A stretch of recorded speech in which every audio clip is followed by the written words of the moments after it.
The following tape was made of Sydney R. from California, as she spoke at the 1984 Philadelphia Regional Convention.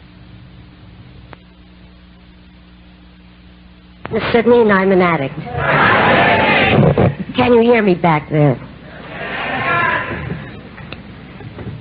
I personally want to thank the Greater Philadelphia Convention Committee for asking me to be here this evening in Philadelphia.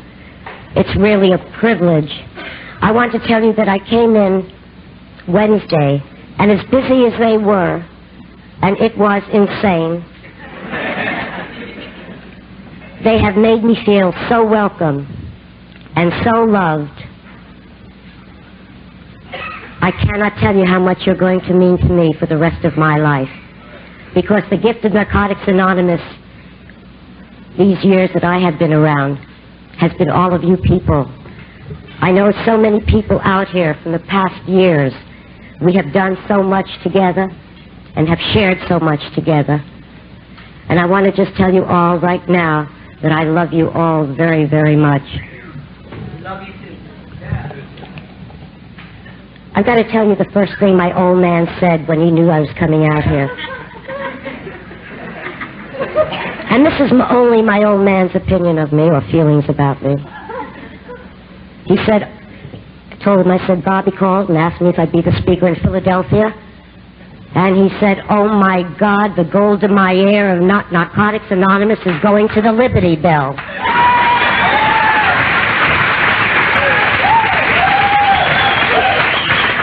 Wait till I tell him the Liberty Bell has a crack in it.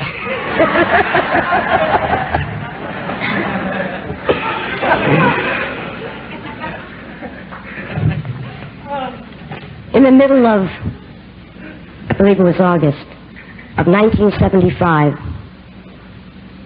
my eldest daughter, Robin, brought me to a hospital in Los Angeles. When she brought me in, she never thought that I would come out alive. You know, they say that if you talk about hell, if an addict talks about hell and looks into another addict's eye, that only another addict would understand what that hell is. I was less than 100 pounds. I had used drugs for 25 years. I never had a day free of drugs. The drug of my choice were pills, scripts. I used other drugs, but that was the drug of my choice.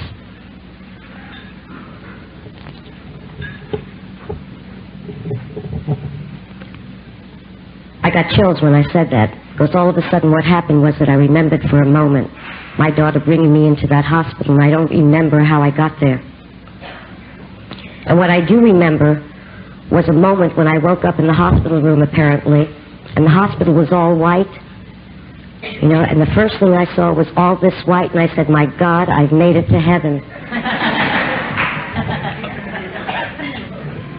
And then I looked into my daughter's eyes, and I said, oh my God, what have I done? You know, when I used those drugs, and I started out with a few, by the time I hit my bottom 25 years later, the last 5 years of my using, I was taking over 150 pills a day. Uppers, downers. I get 5 scripts from one doctor, and 3 of them were triple scripts. I shouldn't be alive today. And when I came into this program, I didn't want to be alive. And even what was more frightening was that I was legally insane. I know I don't have to tell you people what paranoia is. I do want to tell you one of the things that happened about my paranoia. I had saved over thousands and thousands of small little bottles that my scripts, my pills came in. Right? What if the garbage man picks up the garbage and finds out how much I'm using? And 2 days before I was supposed to get into the hospital, because I knew then at that time that that was it, I was going to have to do something or die, I called up a friend, and she came over, and I filled the huge garbage bags filled with empty pills.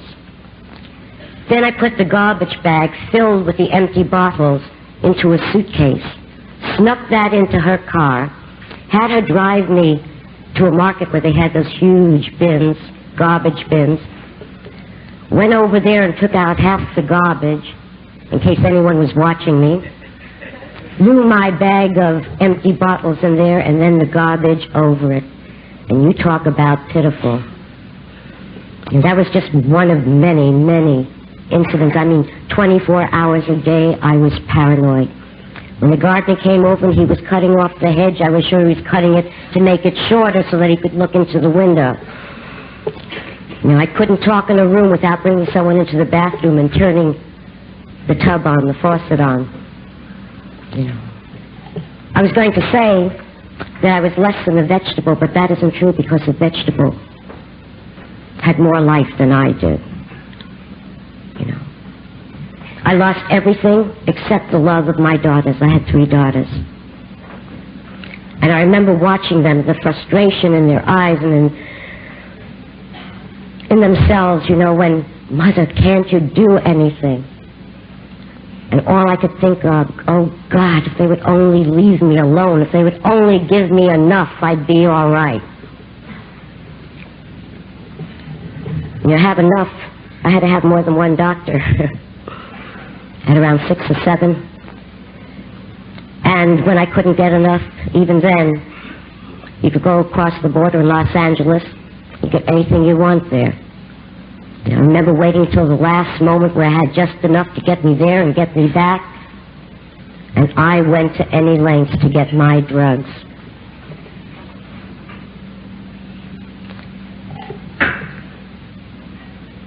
I had no hope.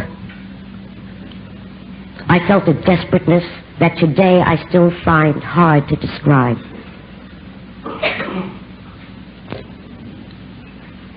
And when she took me into the hospital, and I was told that for the rest of my life I was going to have to do without drugs, I don't know which frightened me more.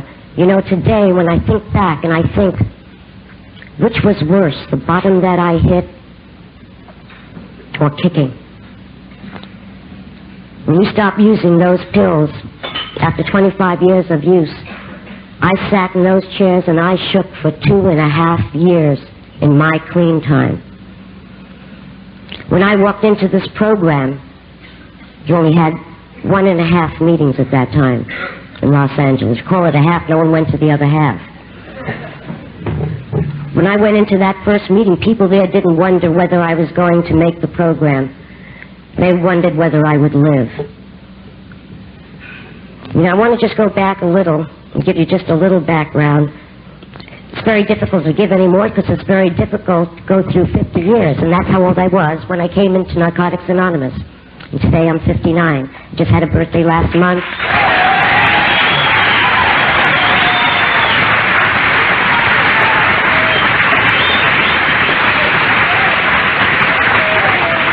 And all I can tell you, I hope you broads out there can feel as good as my age.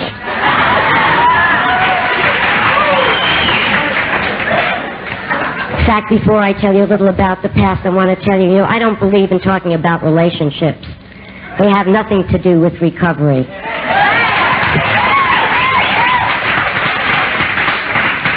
The only reason I'm going to say something is to bring my old man into it, and also to be able to say that so many people use that as an excuse for going out. I've got news for you. That's all that it is an excuse, a justification for going out and using. When I had 8 days in the hospital and a little band around my wrist, someone called me up and they said, hey, I heard about this meeting. I think it's called Narcotics Anonymous. They have one out in Redondo Beach. Now, you have to understand, I'm lying on the hospital bed, stretched out, shaking. I couldn't talk, I couldn't walk, I couldn't eat. I couldn't lift food to my mouth. And he's telling me to go to a meeting, and something I had never heard about before.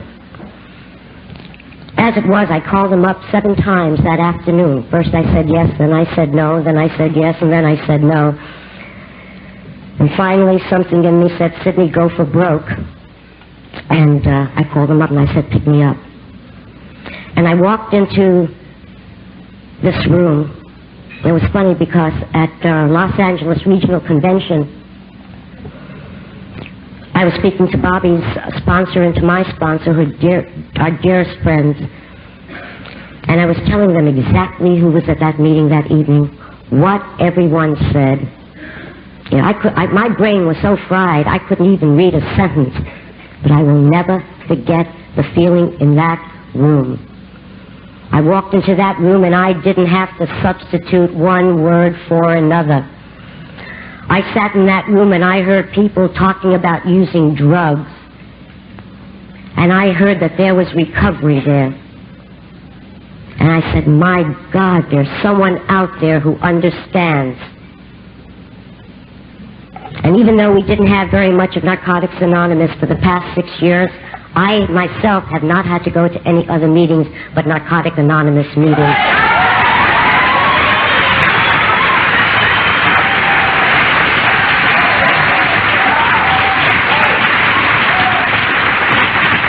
And I want you to know that I remember sitting at those meetings when I had 2.5 and 3 years and thinking, oh my God, it's alone up here. I sat in that room with a lot more time, or the most time, than most of the people in there.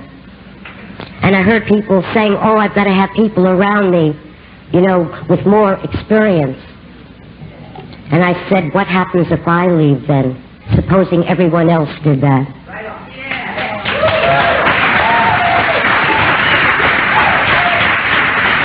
And for the new people in this room, I want you to know that there is recovery, Narcotics Anonymous.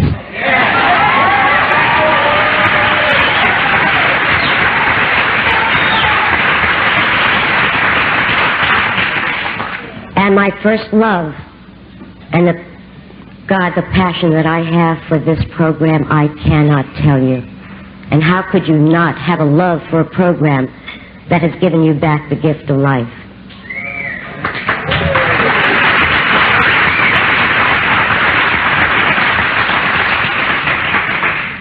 I was born in New York City.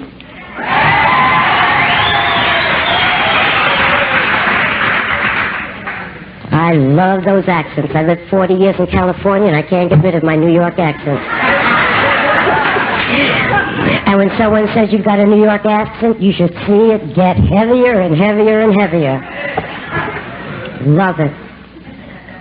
My parents were the Russian immigrants that came over with all the immigrants in the early 1900s.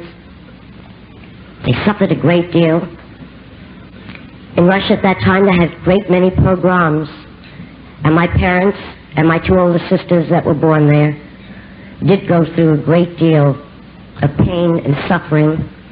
And they were about to take my father into the army, and they were taking the Jews at that time and sending them up to Siberia, and he escaped.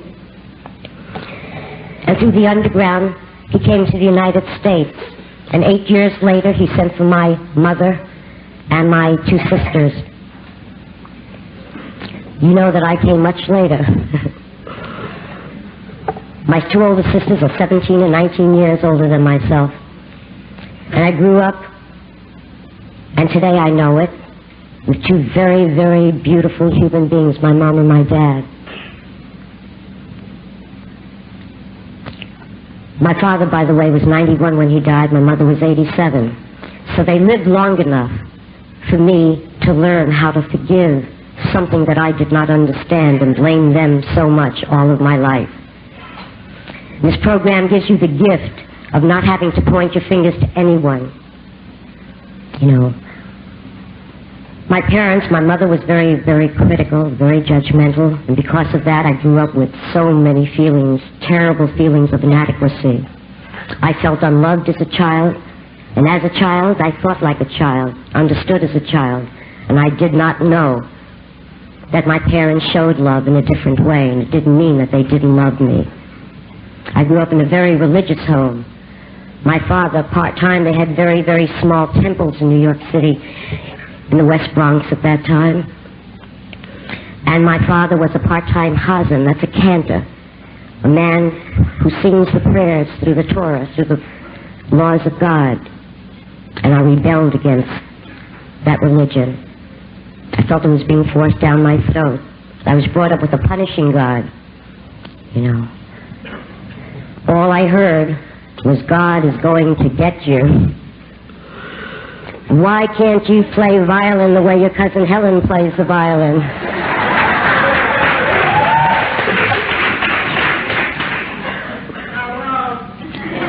Thank God. You know, in those days, if someone had a disease like ours, although you never heard of it, of course, Jews don't get drunk, take dope. We had to put them in the closet.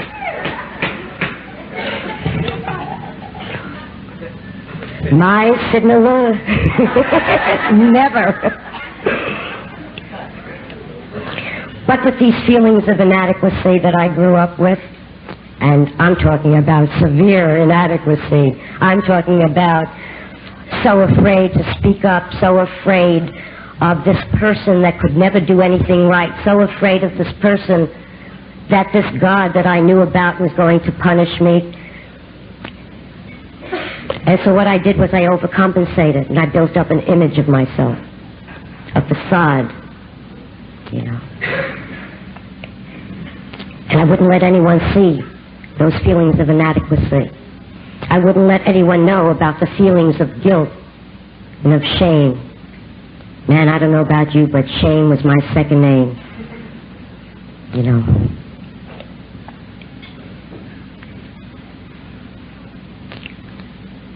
When my mother and my father died, they died exactly the same month, a year apart. I was not on the program. They died 5 years before I came into the program. And after that time, man, I went downhill. It wasn't because of them. It was because of the drugs. It was just at that time that everything, every burden, every problem that happened was just so overblown in my heart, in my head, in my mind. The drugs were beginning to do its job well.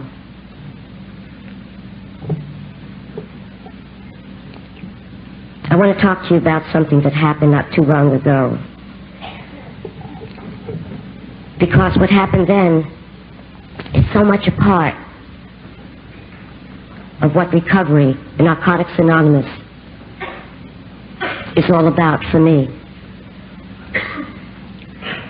It's not easy and it's very painful.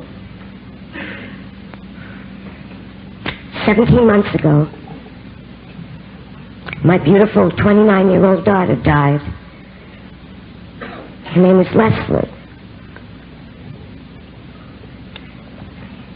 And I remember I would go around and I would say to my babies, you call them pigeons, whatever. I would say to them, God will never put in front of you more than what you could handle. No matter what you go through, here in recovery, Narcotics Anonymous will never be as terrible as what you went through there. When I had 7 years, and this all happened in one day, my daughter woke up in the morning. I rushed her over to the emergency hospital.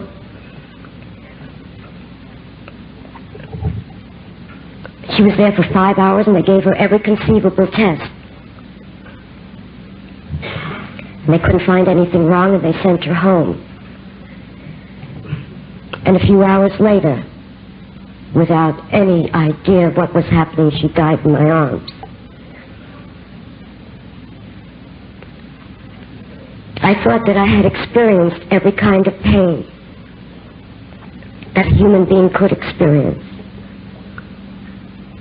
But I tell you, in my life,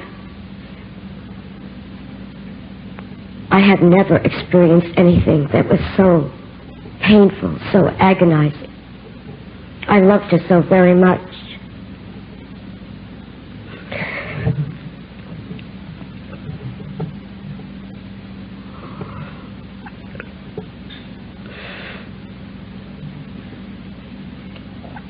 You know, when something like that happens, you don't have time to think about whether you have a loving God or you don't have a loving God, or think of anything. From the moment that it happened, there was only, and I know it'd be heavy to say that this didn't happen, but I have to be honest and tell you how it did happen. There was not one moment that I did not hold on to the faith that I felt, because I could not get through 1 minute. I did not think I was going to live through 1 moment of the anguish, the loss that I was feeling.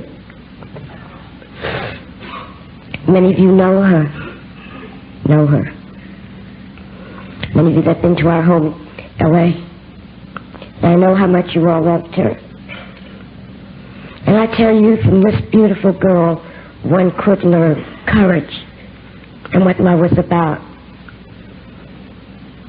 And in her eulogy, I said she truly was a child of God. I thought I was going to go crazy. And every moment, my sponsor came over and stayed at the house for 5 days with me, a week. And every moment, I said, oh my God, help me. Help me to get through this next moment. And God did. When I tell you that I know that there is a loving God, I can only tell you that I felt His presence in our home, in that room that I never moved from. I could actually feel God crying in that room. And there were many questions that had not answered, or had not been answered for me in my lifetime. I don't think I have to tell you what were the 2 questions that were asked so much. And one was, do you want to use? And the other is, do you still believe in a loving God? About wanting to use, I became enraged. Is this all that the love for my daughter would mean to me? Is to want to use and destroy myself again? Man, I spent my life out there being a victim. I came into this program not to be a victim again.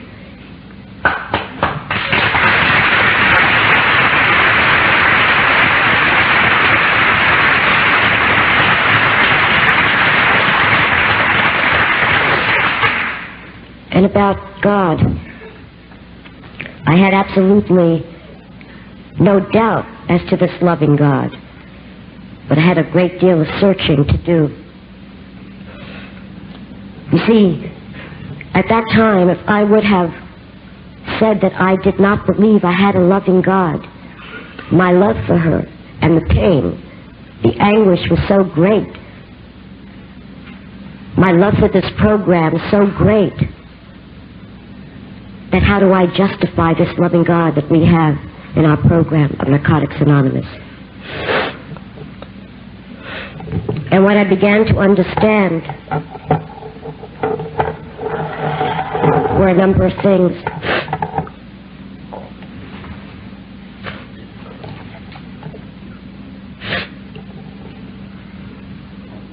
I had long thought that most of the things that went wrong in my life were of my own doing.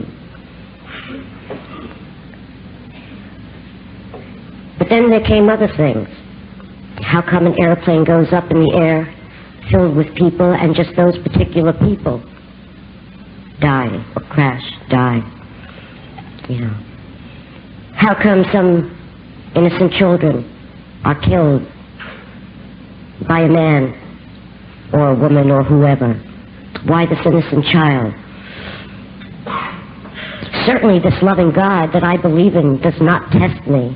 I can't believe that a loving God would say, Sidney, you have to learn more faith, or you have to learn to depend on your God, or whatever lesson you're supposed to learn. I don't believe a loving God would take away my daughter to prove something to me.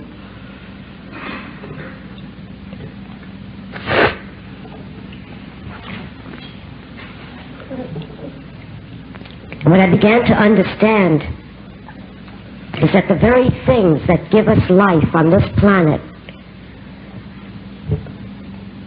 gravity that allows us to stand here, sit here, when a plane goes up and some unknown wind factor comes along and that plane crashes, the gravity will cause the death of people on that plane.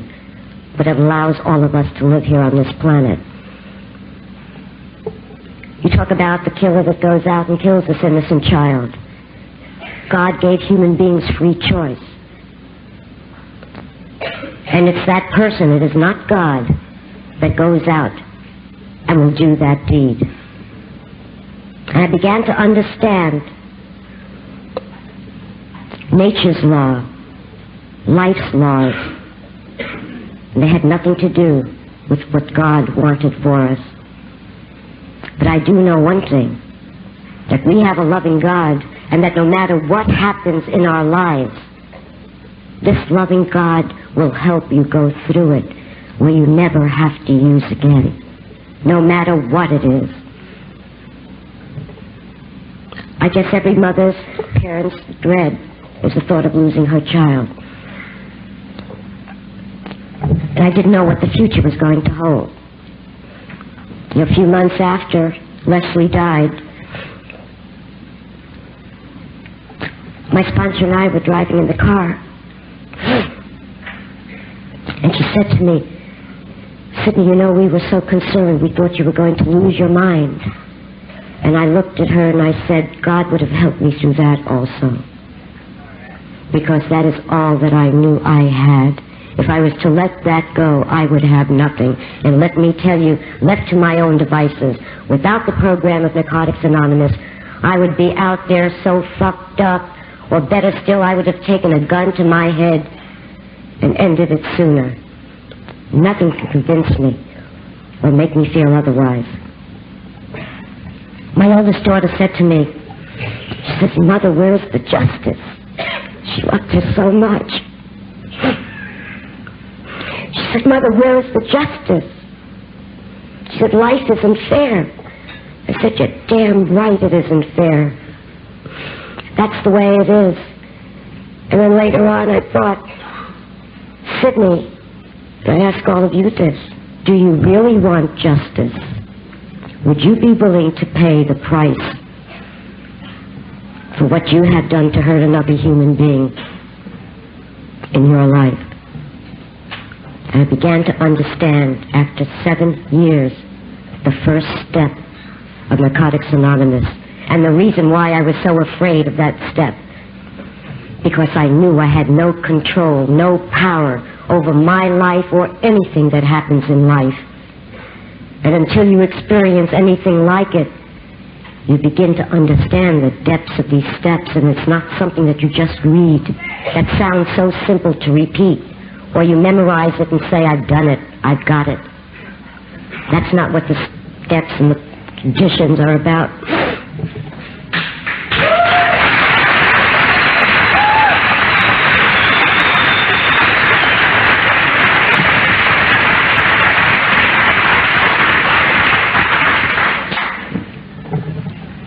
When it comes to the second step, I've got to tell you something.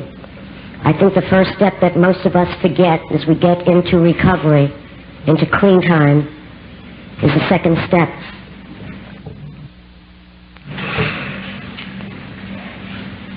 I take it so much for granted that God will restore me to sanity.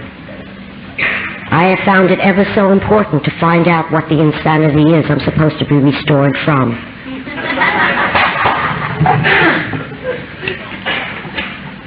You hear someone say, I had enough meetings this week, that's insanity.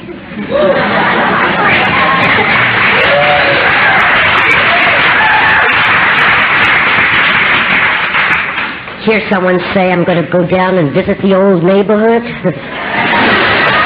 that's insanity.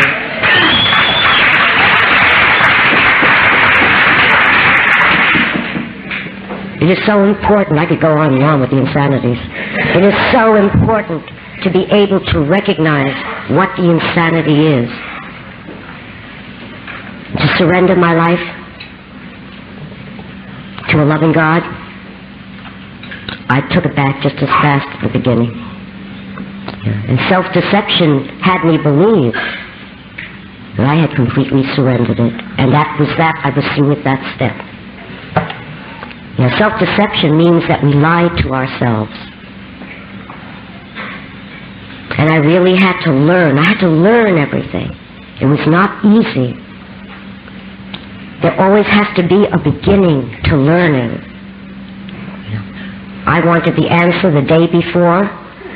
I wanted a written guarantee, and I wanted God to sign it in blood.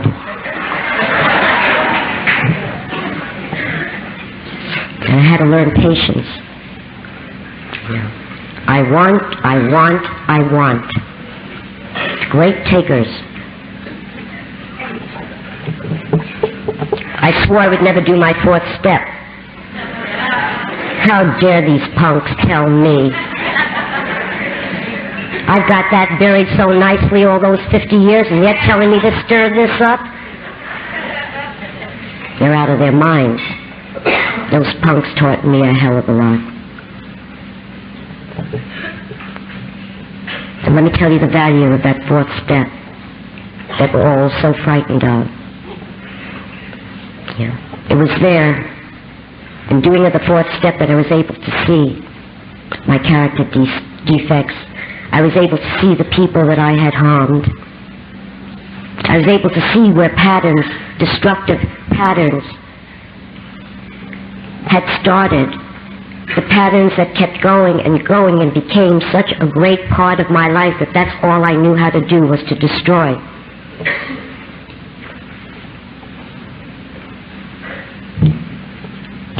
And my fifth step, I was just going to do by my God. Of course I didn't. I'll tell you one thing that I wanted. When we come into this program and we're hurting, there's a spark. In every single one of us, there's a little spark that says, I want to live. And it was that spark. As much as I kicked and I screamed, I went to any lengths, my God, so that I could be clean.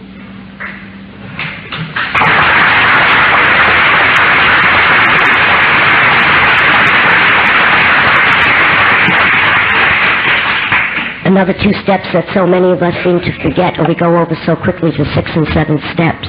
I want you to know that until the day I die, I will have to work the 6th and 7th steps. One day at a time. I used to think that if I became aware of something, I had it.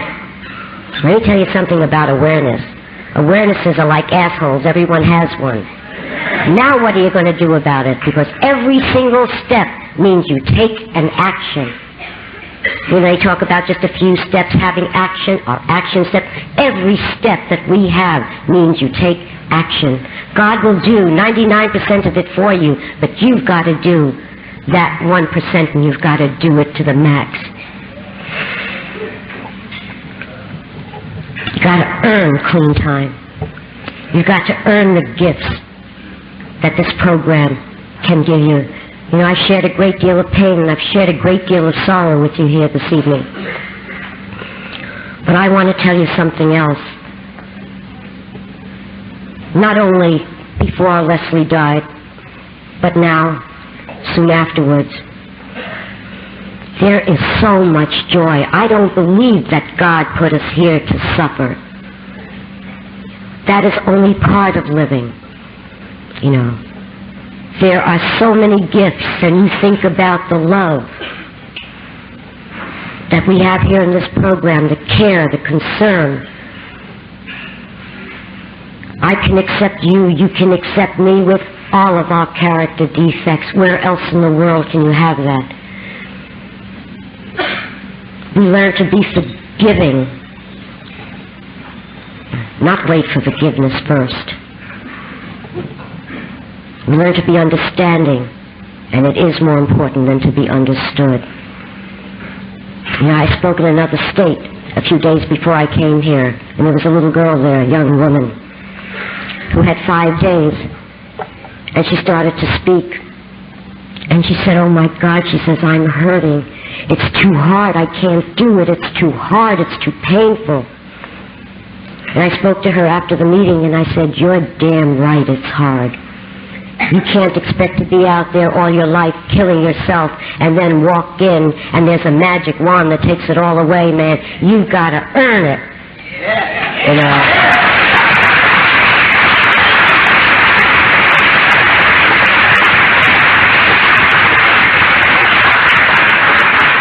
And I took her hand and I said, let us love you until you can start loving yourself.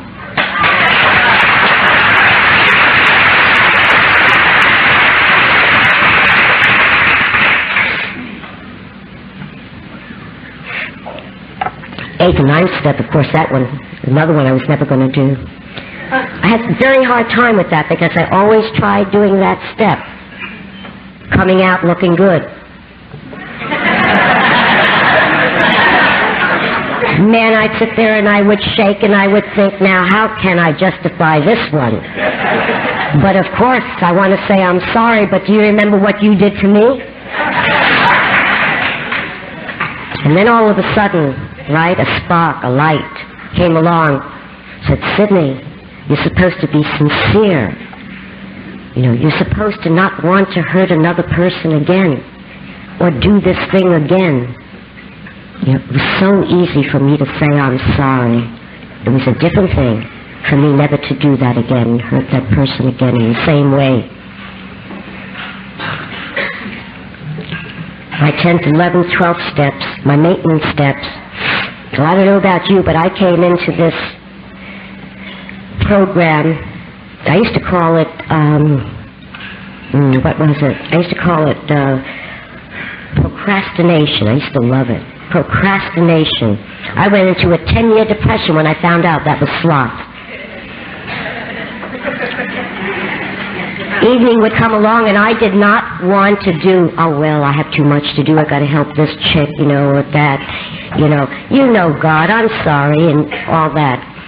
You know, let me tell you something, I wrote a 10th step for 3 years to discipline myself in doing that 10th step. I don't say everyone, I'm just talking about what I had to do. I was very sick when I came in. The 11th step, that was another procrastination.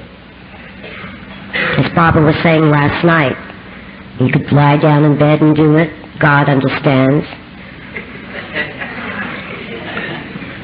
Man, I tell you, I get down on my hands and knees, and one thing my daughter's death told me was how precious this life is, and that maybe this is what it's all about, to learn how to live and not have to die the way we died and killed ourselves out there. God, it hurts.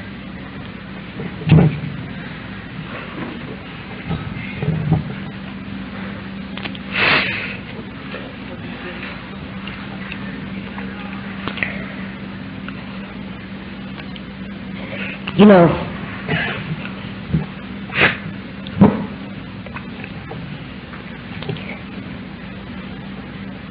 I am so grateful for this loving God that has allowed me to be able to live and to know what it means and to know what love means. I love them to death and I don't own them. They're their own free souls. But I do enjoy every moment with them when I'm with you people. And I have never met an addict that I couldn't love. I do love you. It's a gift. I had no feelings when I came into this program. They were dead. And it's a gift of loving and being able to receive love, to appreciate, to be grateful. Everything that our program tells us about is right here in the 12 steps of Narcotics Anonymous.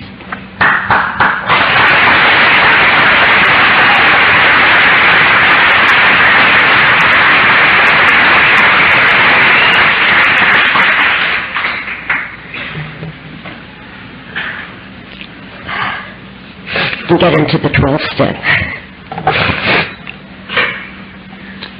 A few years ago, I met someone that I had known quite some time in the program who had a great deal more time than myself. And he said, Sidney, you're always so busy in this program, always doing. Don't you ever do anything for yourself? And I looked at this man and I said, oh my God. I found out by then that I didn't have to defend anything or explain anything. Do you know, when Leslie died, there were hundreds of people that came into our home, night and day. I was never alone. Hardly anyone said anything. They just sat there. They held my hand. They were bringing food. I didn't even know how anything got done. All that I know was that I was caught in this pain. And they were there every moment of the time. I should have known that they were praying for Bobby and I and my daughters, my other daughters, at the meetings.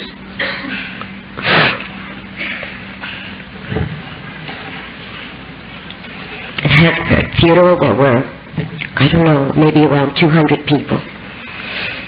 All of them from Narcotics Anonymous. There were a few family and her friends that loved her very much. By the way, her friends still call me up. And I can't tell you. Sometimes I get ashamed of the feeling. And then I have to understand that I'm human. You know, I'm only on the road to perfection. They call up and I'm like jarred. And I think, oh my God, my Leslie isn't here.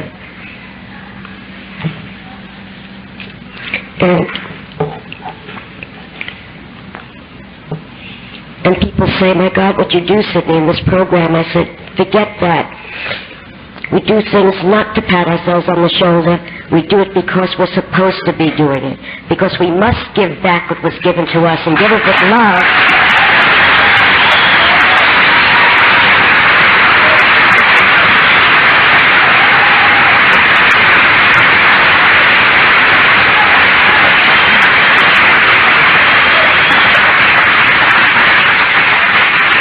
I tell you that all the years that I had been in service, 100-fold was given back to me. Unconditional love. It was there and you could feel it and you could touch it.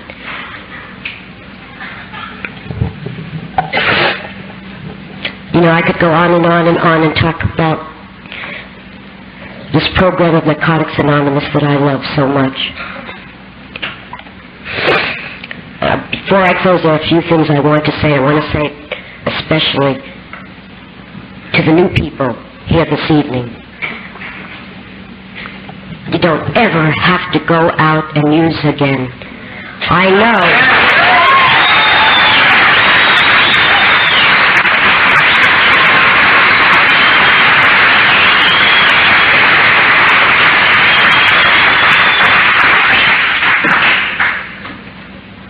There are many of you that may not make it no matter how much time, including myself. We don't know what the future brings.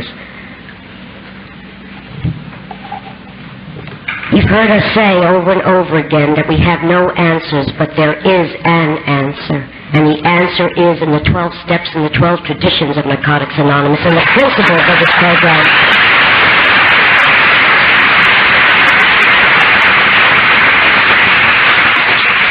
I want to tell you a story, a short one.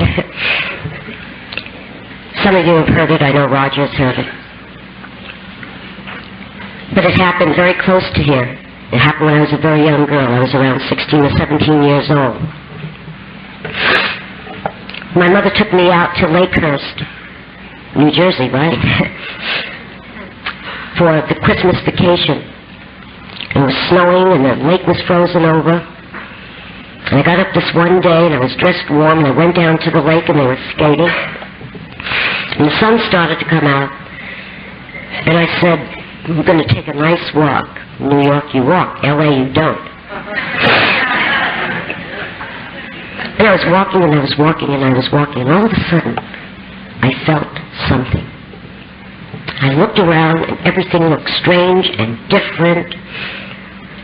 And the snow weren't top of the bare branches of this tree, and underneath it, underneath the branches, underneath the snow, you could see this burnt, charred wood. And as far as I could look, I could see this. And then something smelled funny. Burnt wood, whatever it was. And then something even stranger happened. There was a silence there. You couldn't hear anything or anyone. Further back, when I was walking, you could hear something running through the woods, but in this area, there was nothing. Man, the sun was starting to set, and I said, oh my God, I've got to get out of here. And I started to run, and I ran back to the village. And the first place I came to was a mom and pop's place. You know, serving, at that age, I was drinking hot chocolate. And I was freezing cold and frightened, and I didn't know what I was frightened of. And this mom said, where are you from? And I told her New York. And we started talking. She says, what were you doing today? And I told her about this strange walk. I said, and I got to this place, and it was weird, and all these branches, and the burnt branches underneath. She says, oh yes, she says, we've had a terrible, terrible fire. It burnt this whole part of the lake. She says, it was terrible. People came from miles and miles around. And they would look at this fire burning. And all the animals in the forest were killed. You could hear the screeching. You could hear the sounds coming out of the forest. And she said only the birds escaped. When I had a few years in the program, I was thinking of that particular story. And I said, my God, that reminds me of us.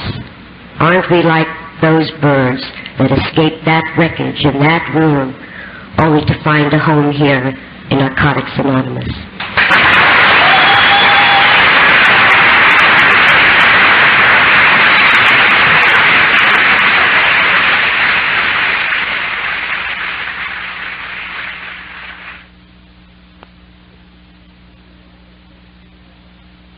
We hope you enjoy this tape of Sydney R.